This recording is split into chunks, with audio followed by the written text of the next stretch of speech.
Hello friends, कैसे हो आप सब। मैं नोरतराम लोरोडी मेरे नए YouTube channel Ambedkar people's voice के साथ एक बार फिर हाजिर हूँ। आज हम जिस विषय पर आपके साथ बातचीत करने वाले हैं वो है बाबा साहब अम्बेडकर के संविधान के ऊपर विचार। अक्सर कई सारे ऐसे विचार है बाबा साहब अम्बेडकर के कि हम उनको पूरा तो नहीं कर सकते, लेकिन कई ऐसे बयान है जिनको लोग समय समय पर याद करते हैं। आज हम भी उन्हीं विचारों पर विमर्श करेंगे। उससे पहले आप हमारे चैनल को सब्सक्राइब कर लीजिए और बेल आइकन को दबाना है वो बिल्कुल भी ना भूलें।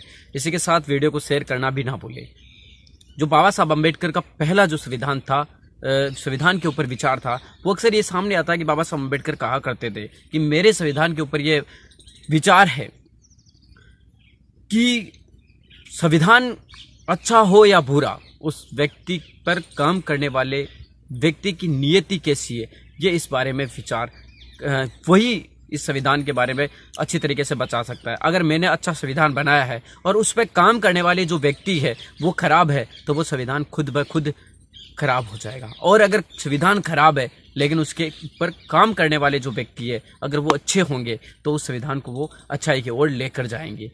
इस वैसे के कहने का उनका मतलब ये था कि संविधान तो मात्र एक किताब है, उसे पिरोने वाला, उसे अम्ल देने वाला, अमली जामा पहनाने वाली तो एक सरकार होती है, और सरकार के अंदर जो व्यक्ति होता है वही इन चीज़ों के ऊपर विश्लेषण करता है और वही संविधान को आगे ले जाता है। और उसी के पास परिपाटी होती है कि वो किस प्रकार को संविधान को वो लेकर जाना चाहता है। कोई संशोधन के तभी तो कभी कोई संविधान के अंदर संशोधन करता है, कोई संविधान के ऊपर छेड़छाड़ करता है। कहीं ऐसी सरकारें थी जहां संविधान को सुरक्षित रखा जाता था, कहीं ऐसी सरकारें हैं जहां पर संविधान को खुलेआम जलाया जाता है। मतलब ये एक कहने का ऐसा मतलब था बाबा साहब अम्बेडकर का कि इस देश के अंदर काम करने वाले व्यक्ति के विवेक के ऊपर ही और उसकी नियति के ऊपर ही ये संविधान है वो कार्य करता है। अगर उसे लगाने वाला व्यक्ति सफल व्यक्तित्व होगा तो वो उसे अच्छाई की ओर ले जाएगा, और जो गलत व्यक्ति होगा वो उसे गलत रास्ते पर ले जाएगा। दूसरा बयान एक उनका सामने आता है कि बाबा साहब अम्बेडकर ने कहा था कि मैं इस संविधान को है वो जलाना चाहता हूं।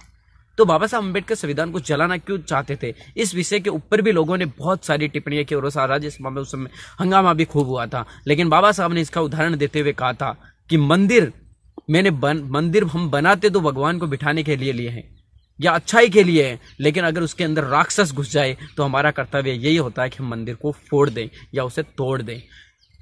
उनका कहने का मतलब यह था कि अगर हमने संविधान बनाया है तो इसके अंदर हमने अल्पसंख्यक और बहुसंख्यक दोनों ही समुदायों का है वो बराबर ध्यान रखा है। अगर अल्पसंख्यकों के ऊपर बहुसंख्यक अगर अत्याचार करना शुरू कर दे तो उस संविधान का फिर कोई मतलब नहीं है। मतलब यह है कि संविधान के अंदर अल्पसंख्यक भी उतने बराबर होने चाहिए और बहुसंख्यक भी उतने ही बराबर होने चाहिए, और वो इस देश के प्रथम और अंतिम नागरिक होने चाहिए। मतलब इस देश के अंदर अगर एक व्यक्ति बैठा है और वो गरीब है तो भी उसका उतना ही हक है, और कोई अमीर है और कोई अच्छा है तो भी उसका उतना ही हक है।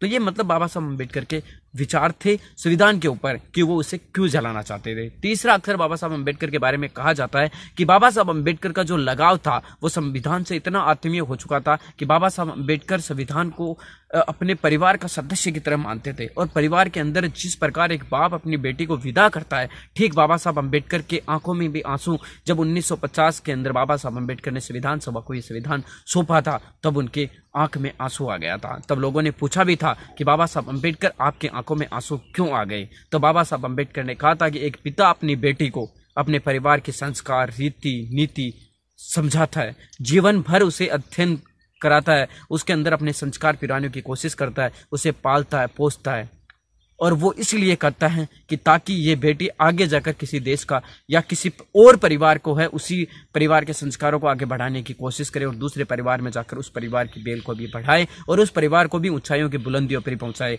मैंने भी संविधान को अंदर इतने दिन तक इसे रखा, इसके अंदर संस्कार पिरोए, इसके अंदर अलग अलग भाषा, रंग, रूप और सारी चीज़ों को पिराने की कोशिश की, इसे अपने आत्मीयता से जोड़ने की कोशिश की, और आज जब ये मेरे से दूर हो रहा है तो मेरा लक्ष्य पहला ये है कि मैंने इसे इतने दिन पाला, और जो मेरा उद्देश्य ये था कि प्रत्येक व्यक्ति, देश के अंतिम से अंतिम छोर पर बैठे हुए व्यक्ति का भी इस संविधान से वो भला हो, इस देश के अंदर उसे भी रहने का उतना ही बड़ा अधिकार हो जितना कि इस देश के अंदर बहुसंख्यकों का है।